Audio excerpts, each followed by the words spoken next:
Hello everybody and welcome along to the May 2026 update from Clydebridge station. And I hope that you all enjoyed yourselves at the recent Glenrothes Model Railway Show, which I attended on the Saturday. Now if you weren't able to attend the show, I've got a video on this YouTube channel taken from the show. And for those who weren't able to be there, by filming at the show I was there on your behalf. Now, in this month's update, we're going to be installing some West Hill Wagon Works signals. That's going to be the main thrust of this month's update. And our Class 47 in focus will be 47701, which is Old Oak Common Traction and Rolling Stock Depot. And we'll also be taking a look at this because we've actually got some power. Now it may not be apparent because this light still isn't working, but there is power, and I'll just prove this to you right now.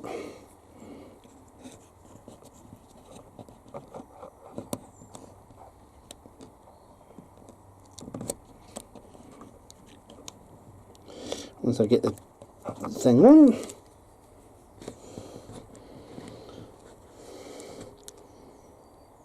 There we go. So there is power. Now, do you remember this at the end of the April update?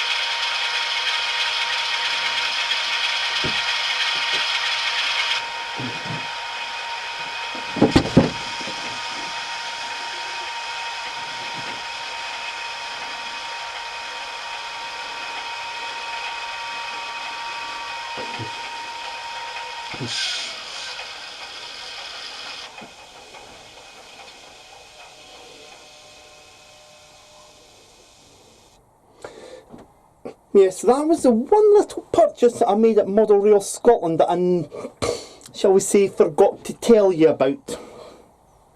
But it was hiding in plain sight. It's 47612 Titan in Intercity Executive livery.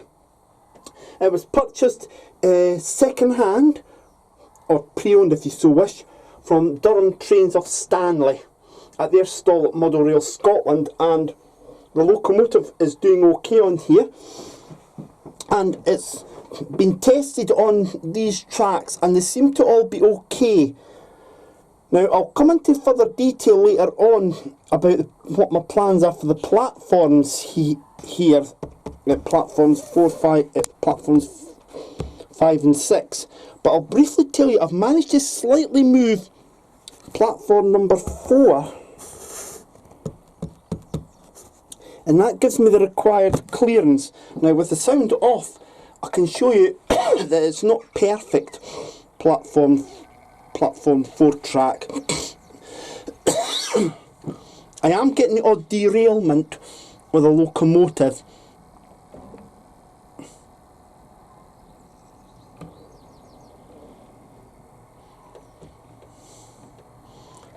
But I think you all know what's got to happen there. This has all got to get cork underlay put down and then get glued down, and that'll take place during the course of this month's update. That was a nice little surprise I had there for you. 47612 Titan. Now, Durham Trains of Stanley invited me to haggle over the price, so I got £10 off, and I just want to thank them for inviting me to do so. That was much appreciated.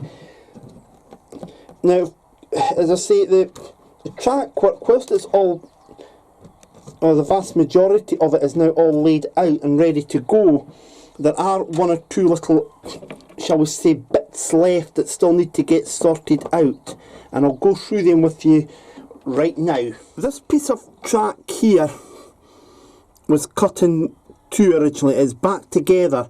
I may need to get a replacement section from Scooney Hobbies. The track here needs some cork underlay here and here, and then it needs to all be glued down with copy decks. The platforms here, this section onwards here, needs to be replaced, and it needs to be done in a way that it will cause it to narrow up. So I'm looking at the possibility that this piece may be slightly wider up here. It has to have enough clearance for a Mark III coach in both platforms. This track needs cork underlay put on, and it needs to get all glued down. The buffer stoplight I'm not too fussed about, because the important thing I've got at the moment is track run working power coming into it, and it does mean that I've got all 6 tracks operational again. So that's what basically needs to be done. I can certainly do platforms 5 and 6 and have them sorted out, and that will all get done during this programme.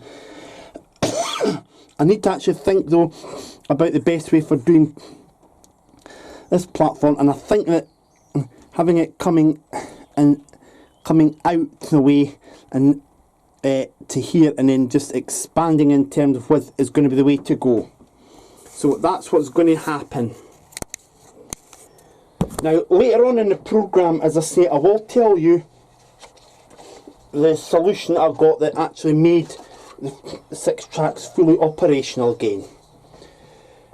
Now if you've got any comments, queries or suggestions about what you're about to see or have already seen, then please leave them in the comments box below. I look forward to reading them. If you haven't already done so, please consider subscribing and ringing the bell icon so that you can be notified of when new videos appear on this YouTube channel. There's at least one per calendar month. So with all that, all aboard, let's go.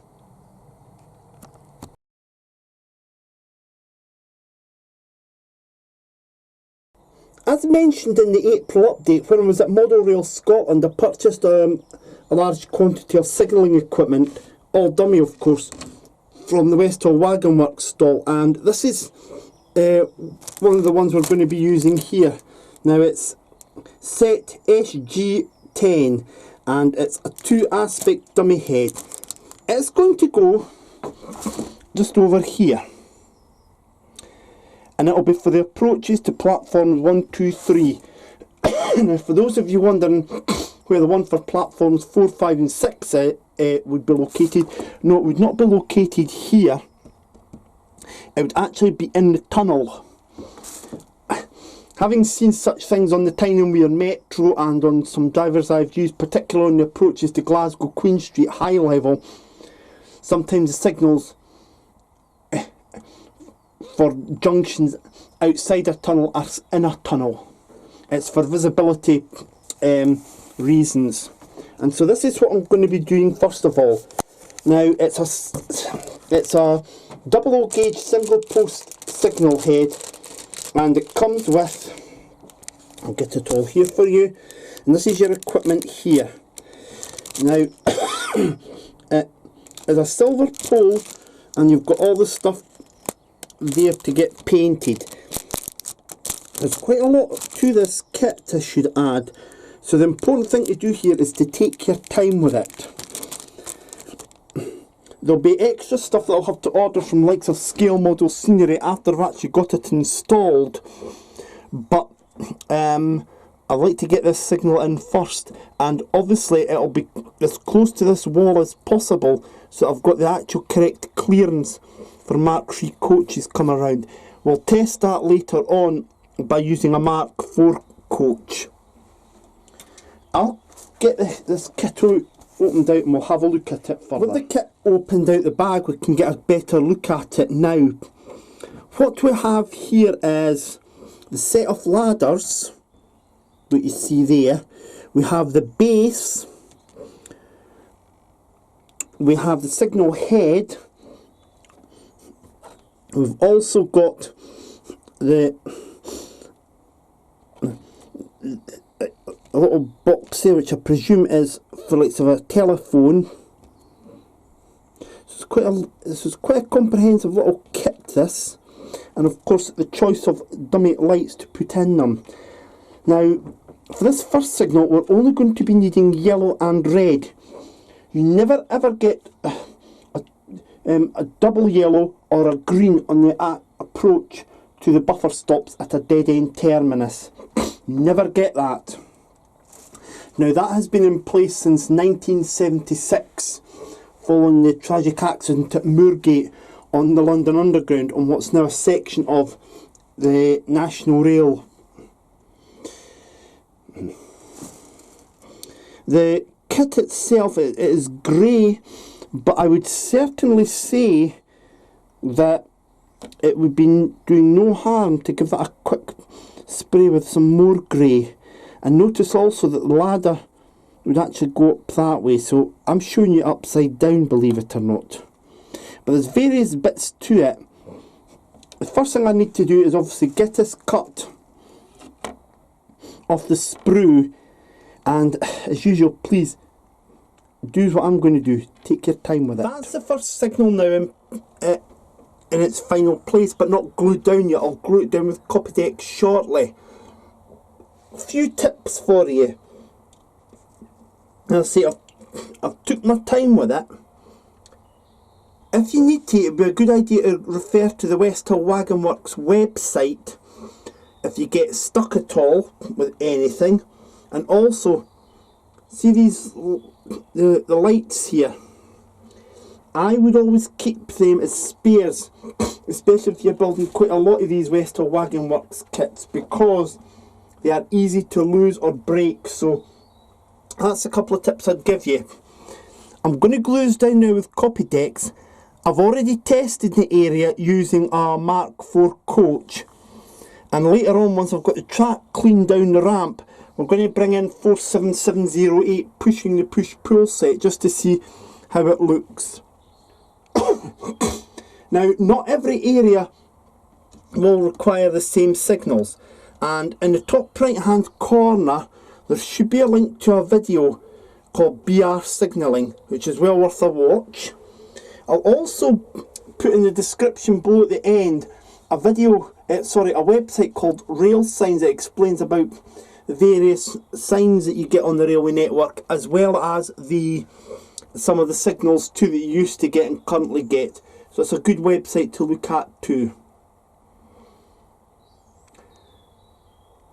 Now, as I say, not every area will require a signal like that. Let's take a look at another one that we're going to be using. Now, this is the 00 gauge ground signal, and it's a dummy one again with coloured lenses, and it's a free pack. And this one is going to be used, I'll show you, just around about here for the exit from the depot into the running lines to go round to the station. The reason I'm using a disc shunt signal is because that is actually what drivers leaving depots often get. And my thanks to the Tyne and Wear Metro and LNER for informing me of that. A disc shunt signal is an alternative if you were to so wish, but I'm going for one of these.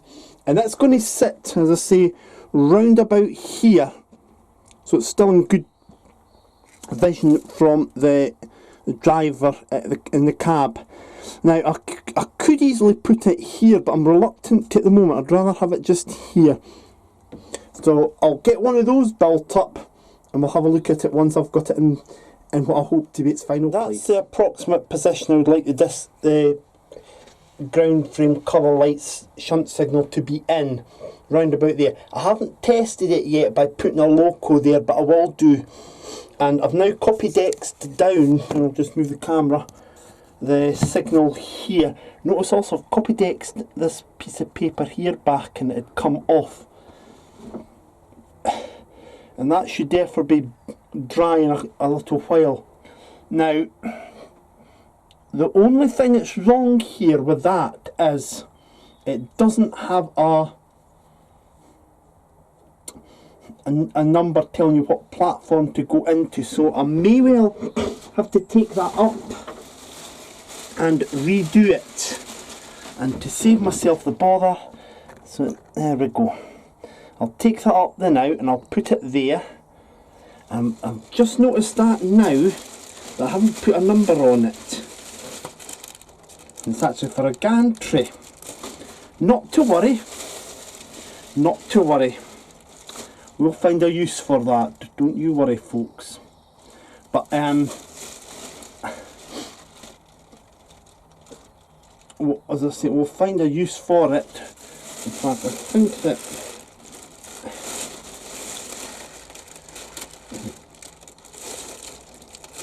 I've got one with a 4 aspect head, so I'll tell you what I'll do. I'm going to leave it just lying there the now, but I've got a mark where it goes. Just noticed that the now. I'll need to have a little think about that, and it may just simply be a case that I go and put it back on. In fact, the more I think about it, let's just go for it. After all, I'm going to rule, this is a rule 1, it's my layout, I'll do it how I like it. And there we go. So that's that in there. Now, I've got the Mark IV coach here,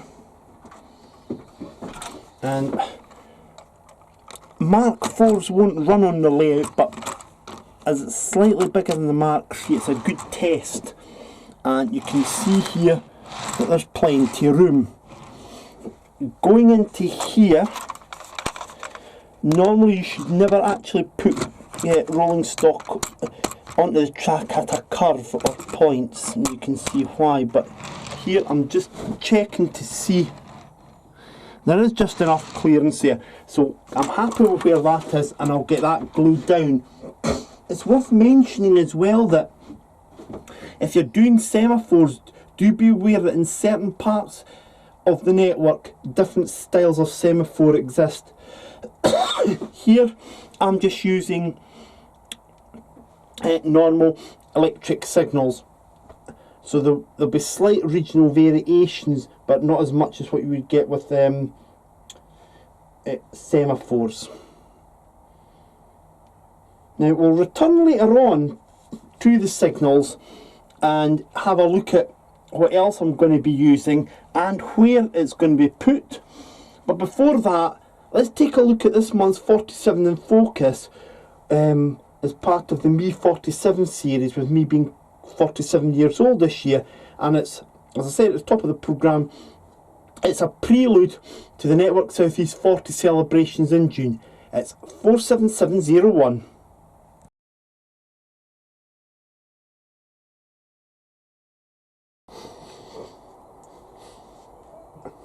As a prelude to the Network Southeast 40 celebrations next month, which will see another Class 47 in the June update with NSC livery as the 47 in focus, this month's 47 in focus is 47701. This was the first NSC liveried 47 I owned, and we'll talk about the model briefly in a couple of minutes.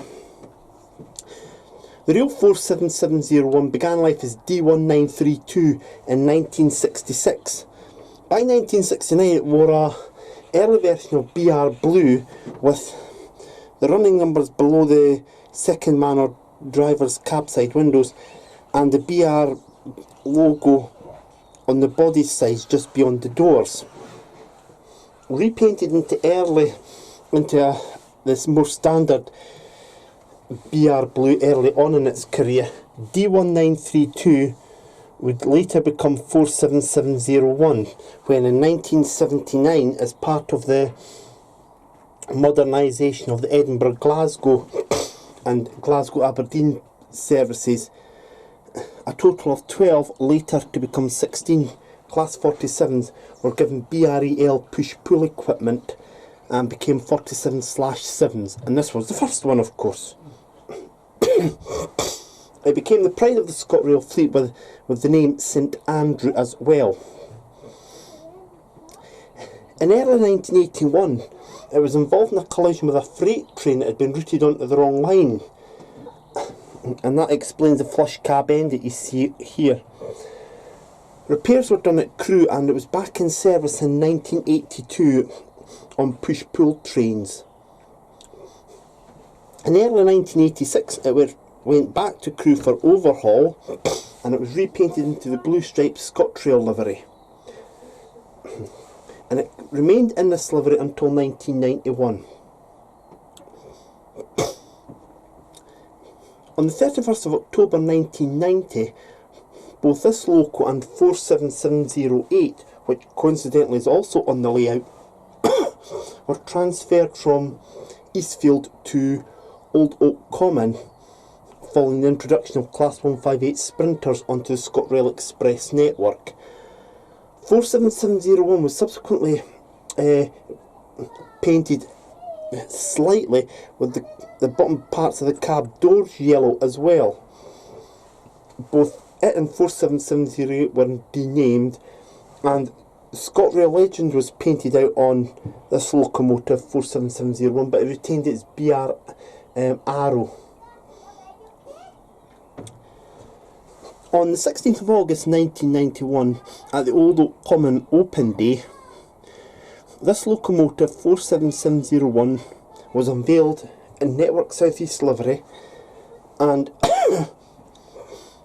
was named by John Poole, the production manager at Old Oak Common Depot, and Chris Green, the sector director of Network South East, with the name Old Oak Common Traction and Rolling Stock Depot. And it also had the depot crest above it, above the nameplates.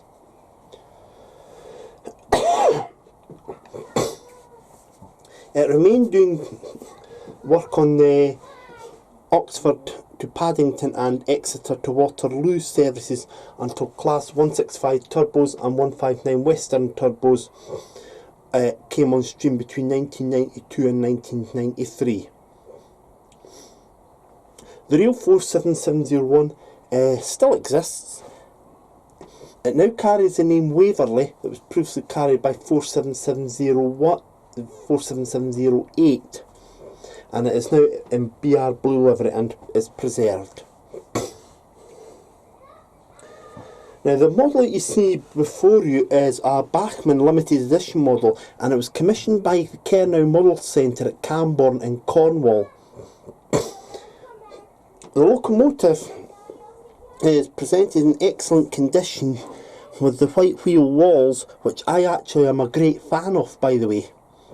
And it also has the push-pull cables. There's a detailing kit, but because I have dead-end platforms and therefore need couplings at both ends, that's why there's no detailing on the buffer beam. The locomotive has got etched nameplates in its box. They've not been fitted to this particular model, but they will do one day. One issue that I do take with this model, and I know that David Watson has the same with his, when he had this too, is that the push-pull cables, whilst the rubber seals and holders are correctly picked out in orange, the cables should be black, not orange.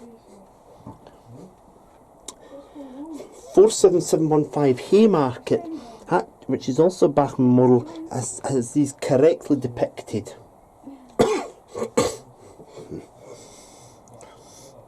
Now, the livery is tremendously well presented, and it also has the cab aerials on the top. It's presented in pristine condition, and that is how it shall remain. On the other side of the locomotive are the air pipes associated with the push-pull equipment, which was disused by the time of them going to Network South East. And these were always repainted in white at overhauls.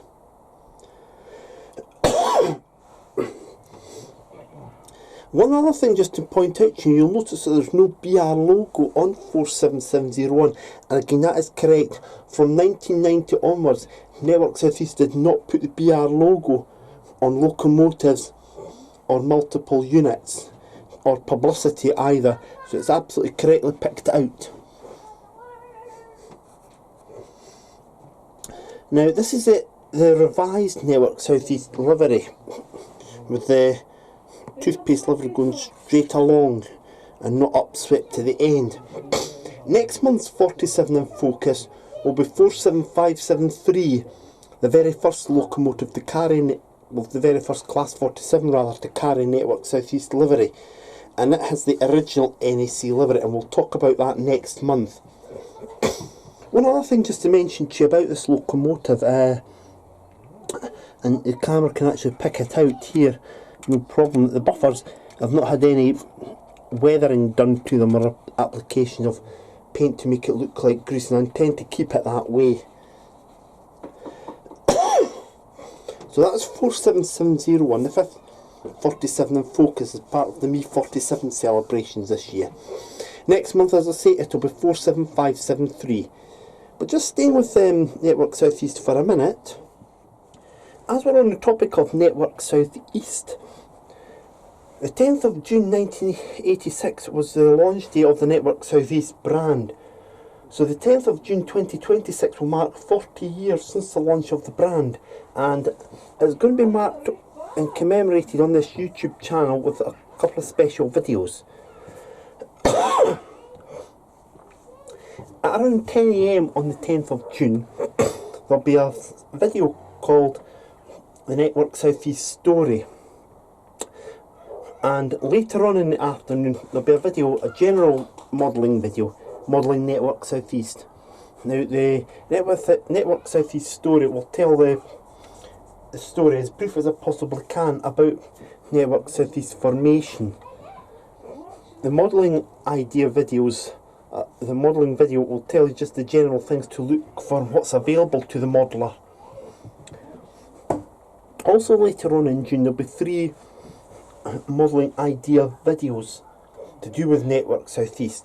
Now, the 3 locations I've chosen, and I've chosen them very carefully, just to give a mix of things, will be Sheerness-on-Sea, which is on the 3rd rail network.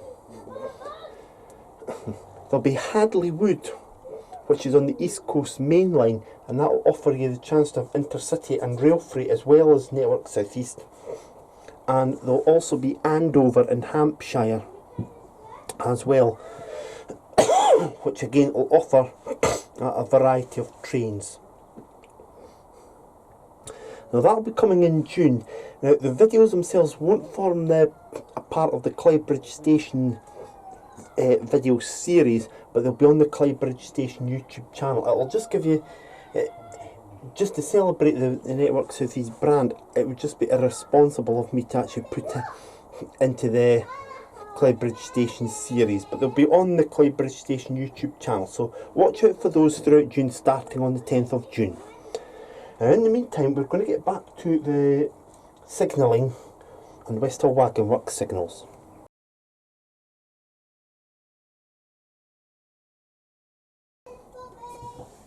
Now, one part of the signalling system that I haven't mentioned yet at AWS Magnus Automatic Warning System.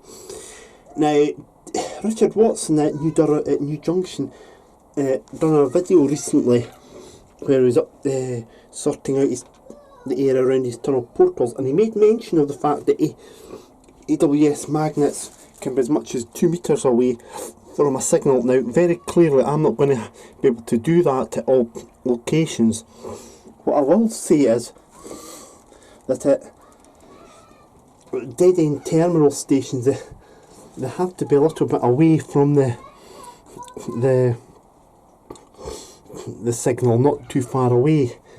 Now, I've got 10 of these magnets of varying sizes, and the challenge I'll be facing is to actually put them into the right places. So I'm going to be looking at the BR signalling video that's on YouTube, and also the Rail Signs website as well, which will give an idea. These AWS magnets would obviously be near junction boxes, however, which adds to another thing. I'll be needing cables to go underneath, and I've actually got them the orange dummy cable from Scale Model Scenery has been ordered, and that will get fitted eventually. But clearly I need to actually put the signal in first somewhere, and it would probably be around about here. So I'm thinking I'll have to rule 1 it, put the signal in here for platform 1, and the AWS magnet around about there. I know it looks ridiculous, but as I say, I'm going to have to rule 1 it, given the limitations of the size of the layout. Obviously, in real life that would be a lot further away. I have to actually work out the best sizes that I'll need for this. I'm going to need to get 6 of them. So 2 of them will have to go there, 2 there, and 1 there, and obviously 1 around about here. But they'll have to be put into a position where they will be still clear of locomotives, maybe just round about there. That of course adds to the next point as well, and that is access to the depot and the walkways that I'm going to have to install for that purpose. It's, in fairness, it is a bit of a minefield, but as soon as you come up with one good idea, then you realise that your next idea you're going to have to make alterations to. So that's something that will get installed, not right now obviously, but that's something that will get installed. But in the meantime, I'm going to try and put a 4-aspect signal round about here, and I'll get the Mark IV coach in to just check it is all okay, and I'll also give the track a quick clean here too. Well, in the end I had a change of plan, and what I've done is actually situated the signal for platform 1 on this side of the track. So the signal gantry will go here when I eventually get a signal gantry. Plenty of room there. The track's been given a quick clean, but I'll need another further clean later on. And what we'll do towards the end of the video is we'll bring in the push-pull train past these 2 signals. Now of course, the installation of signals leads to another interesting thing that we'll have to consider: cable trunking, electrical conduit, and electrical relay cabinets. And these are all things that have to be added if you're wanting to look like the real railway. So that is really about where I'm going to put that signal, and I'll get that copy deck down, and you can just see there, if I sit it about there, there's just enough room there, so I'll pull it away a little bit, and I'll fix those ladders in a minute. Round about there is where I'm going to position it. So I'll get that copy decks down. Obviously, one other thing to mention about the signals is that they're non-operational. I think you already worked that out.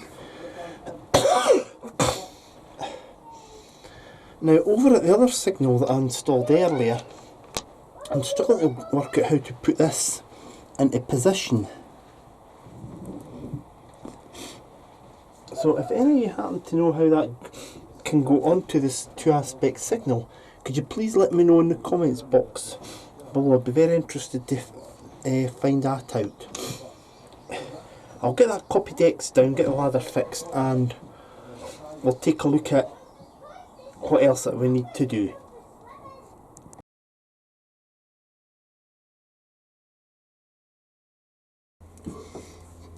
Well, this is some other stuff that I'm going to need in the future associated with the signalling system.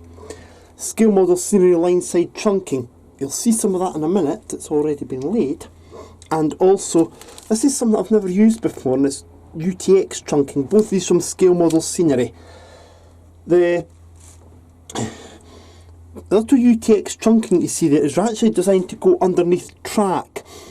So it's something that I'll have to install after ballasting, I'm led to believe, although if you can correct me on that, then please do so.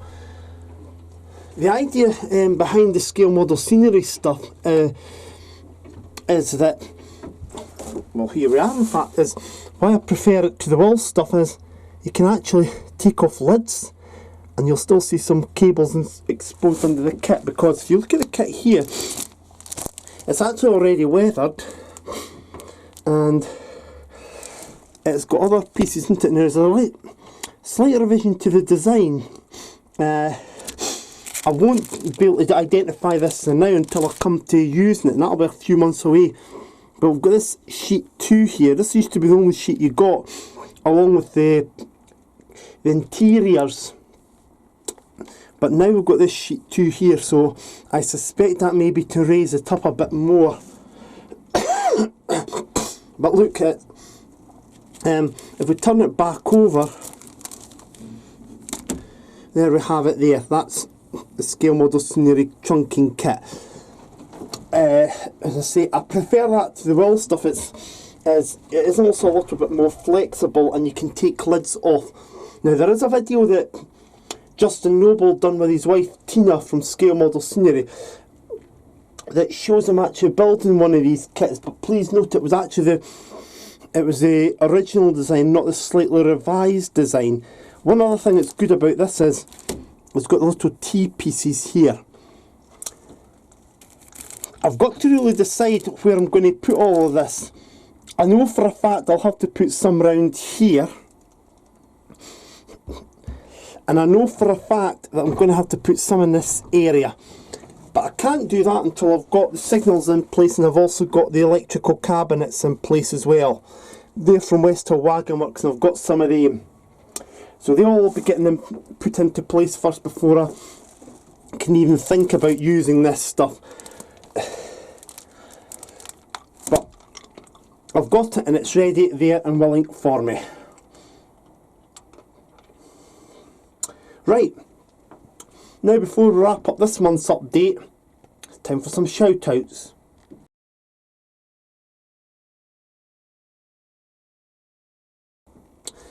Now before I do the shout outs, there's something associated with that.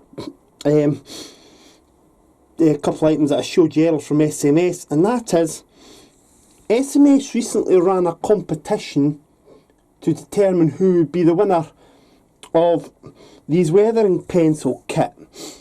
All you had to do would be a subscriber to the newsletter and pay and make an order over a bank holiday weekend recently. I was the winner, and this is the kit here. So there we have it. Thank you very much to Scale Model Scenery for doing that. It was much appreciated. I'm very pleased with that. I'll get you the use of them very soon. I'll have a little practice with some of them. But thank you to everybody at Scale Model Scenery for selecting me as the winner. Now on to the shout outs for this month, and the first shout out I'm going to give is that of St David's Junction. He's on Instagram, and if you could check him out please.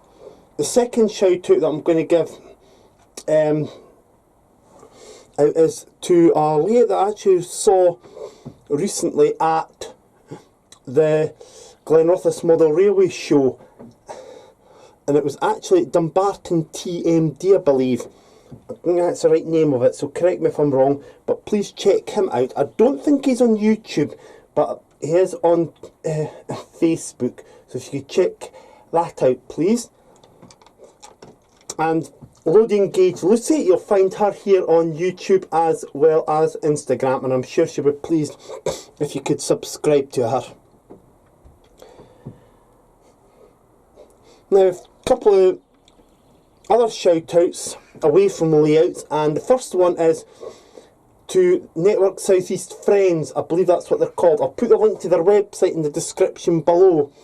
Network Southeast Friends was created a couple of years ago following a restructuring of the Network Southeast Railway Society, and aims to preserve and maintain the heritage and memories of the London and South East business sector following its rebrand on the 10th of June 1986. The Network South East Friends have their own website, and if they, I'm sure, will be going all out to help preserve and maintain the Network South East heritage, and I'm sure they'll all be ready for the 40th anniversary of Network South East on the 10th of June. A couple other shout outs to give you. One of them is to a band from Yorkshire. Now, it's not often that a band names itself after a locomotive engine, but Valenta is one of them. Valenta came into being, as I say, a few years ago, and I was speaking to the band, and it explained to me on Instagram that they've been into trains for a long time, and one of their relatives actually used to work at Neville Hill Depot in Leeds, which of course maintained HSTs for many years, so that was why they took the name Valenta after the original engines that were used in the HST power cars, the Class 43s. Another band to go and check out, and they're from Colville, not a famous railway town, is The Robbery. So if you could check them out, please, as well. And lastly, it's not often that I'll actually go and do this, but recently it's been the anniversary of Granada Television. So on Facebook, there's an actual group called the Granada TV Appreciation Group, so if you could check them out, please, as well. Next month, we're going to be gluing this track down, so it'll get glued down. That'll be done off camera, and we'll also be making a start on doing the work at platforms 2 and 3 at the buffer stop ends. What my plan is there is to simply create the stuff that needs to go on at the ends, and that's like ladders down from the platform to the track, and get a little bit of ballasting done as well. That's the main aim for next month, and I'll also try and redesign this the platform here, certainly on paper, as if not in actual physical form.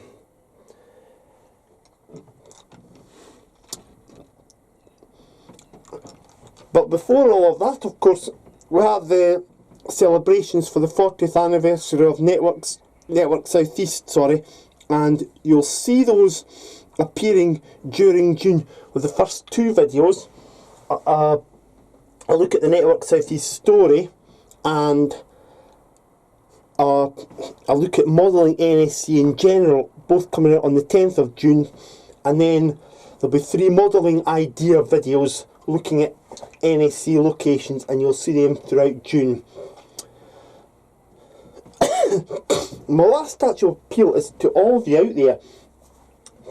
If you've got something to do with Network South East, be ready and put it on the Clydebridge Station Facebook page, because throughout 2026 we've been winding the clock back and looking at Network South East and asking you to put something to do with Network South East and a Class 47 in as a photo theme for each month. And the photo theme for June will just simply be Network South East Class 47s. That's all it will be, but that'll be on the Clydebridge Station Facebook page. That ends this month's update.